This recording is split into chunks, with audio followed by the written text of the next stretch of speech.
So the next God wink I want to talk about is something that happened about 5 or 6 years ago. We had a girl in my hometown that put together these worship nights in her little she shed, and a bunch of friends would get together and we'd worship and just talk about Jesus and share testimonies and things like that. One night we went to this, my sister and I, and as we worshiped, I have this bad habit of, I guess part of it is being an empath, but I have this habit of just kind of wondering how other people are feeling, almost feeling it too. Anyway, a friend of mine who was leading the worship was trying to get pregnant. Of course, with my history, I just feel that deeply. And as we were everything, I just continued to pray for her because I knew she was hurting. She was handling everything so much more gracefully than I did. But anyway, I just prayed for her and things like that. And we shared testimonies, and all of that was wonderful and beautiful. And at some point during the worship, I just saw her with a baby. Literally in my head, had like a daydream while I was worshiping, and could see her standing in this kitchen holding a baby. I couldn't tell if it was a boy or girl, but I could tell she was holding a baby. It was just beautiful. She was glowing.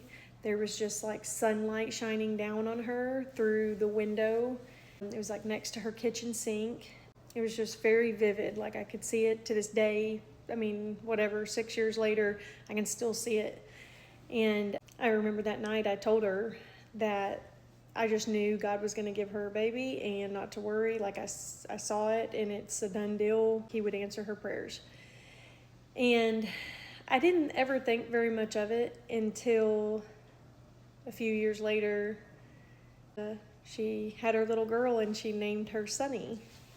And it took me a long time to realize the irony of that, how God weaves these little things in and out, just paints this beautiful picture for us. But it didn't fully come together for me. I knew she named her Sunny, but it didn't click until I saw a picture of her house. She lived in a little tiny home at this point, and it was the kitchen I saw in my head, the little daydream. So I truly believe that God gave me that image in my head to give her the encouragement she needed that night. And I have no idea where she was at with it. Maybe she was doing better than I was. Like I said, she was always more graceful about it than I was. But anyway, it was full circle moment, seeing her kitchen that day and then realizing that she named her little girl Sunny. Maybe that was something she had meant to name her forever. I don't know. But the fact that the sun was shining on her in such a beautiful way was just so perfect to me. But anyway, another story of God's goodness. So I hope that encourages somebody, and I wonder if that friend will realize who I'm talking about.